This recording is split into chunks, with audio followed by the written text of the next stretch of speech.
All right, if you're learning German, I can almost guarantee you've been stuck on this one. When to use wenn versus als.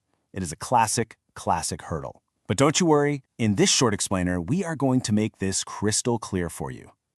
This is the question, right? Every German learner hits this wall.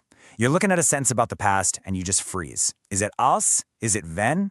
It could feel like a total coin toss, but I'm telling you, after the next few minutes, it's not going to be a guess anymore. It's going to be a confident choice. Okay, no messing around. We're going to jump straight to the golden rule. I'm going to give you the solution right now, up front. Then, we'll spend our time breaking it down with examples so it really sinks in. All right, seriously? This slide right here? This is everything. If you only remember one thing from this whole explainer, make it this. ALS has one job, and one job only, to talk about a single thing that happened one time in the past. That's it. Wenn takes care of literally everything else, repeated actions, anything in the present, or anything in the future. Burn this into your brain, and you're already 90% of the way there. Okay, so let's zoom in on our first word, als. Think of it as a specialist. It has a very, very specific job, and it's all about pinpointing one unique moment or period in your past. So the rule is super simple. If it happened just once and it's over and done with, you need als. That's why you'll almost always see it hanging out with past tenses like the Präteritum or perfect. It's like planting a flag on your personal timeline for a single event that is now in the history books. Now this is what's really interesting. Als works for a single moment, like moving to Germany, but it also works for a single period of time. I mean, you were only a child once, right? That entire block of time in your life counts as one single event in your past. So, als ich ein Kind war makes perfect sense, just like als ich nach Deutschland gezogen bin. Both are one-time past occurrences. And here's what als can't do. You see that phrase jeden Tag? That means every day. The second you hear repetition, alarm bell should be going off in your head. Als is basically allergic to repetition. It just doesn't work. Okay, so now let's switch gears and talk about wenn. If ALS is the specialist with that one specific skill, think of wenn as the multi-tool. It's the versatile all-rounder that handles, well, pretty much everything else. It has three main jobs, and we're going to walk through each one. So here they are, the three big jobs for when. Now look at number one, repeated actions in the past. This is the one that trips everyone up because they see past and they immediately think als. But we are going to clear that up for good right now. First up, repeated stuff in the past. Wenn ich als Kind krank war? This doesn't mean you were sick one time. It means it happened over and over again. Here's the magic trick. If you can replace when with whenever in English, you need to use wenn in German. Whenever I was sick as a kid. See? It works. That's your clue. Use number two is for the present.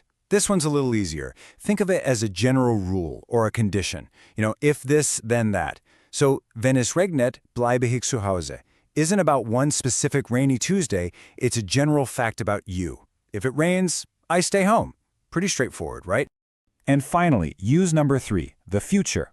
Wenn ich morgen Zeit habe means if I have time tomorrow. But, and this is a really important grammar point, look at the verb. It says habe, which is present tense.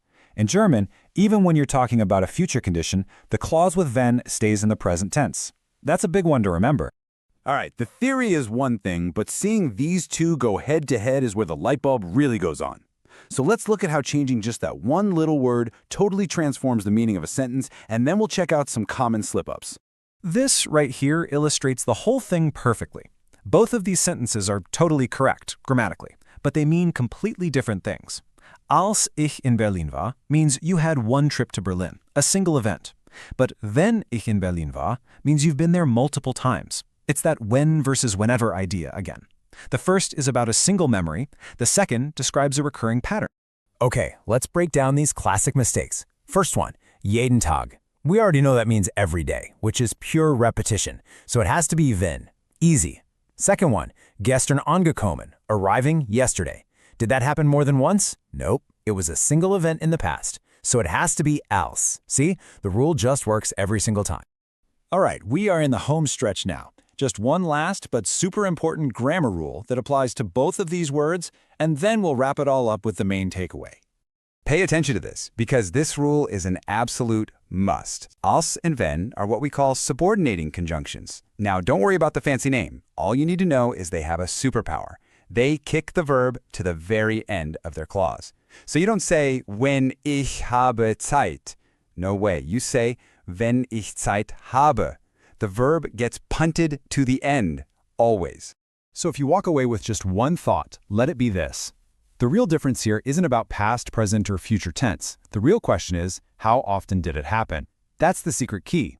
Was it one single time in the past? Then you use als. Was it any other situation? You use wenn. And that brings us to your ultimate exam tip, your go-to mental checklist.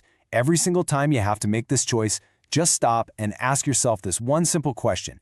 Did this thing happen only once in the past? If the answer is yes, it's als. If the answer is no, because it was repeated or it's in the present or it's in the future, then you know it's wenn.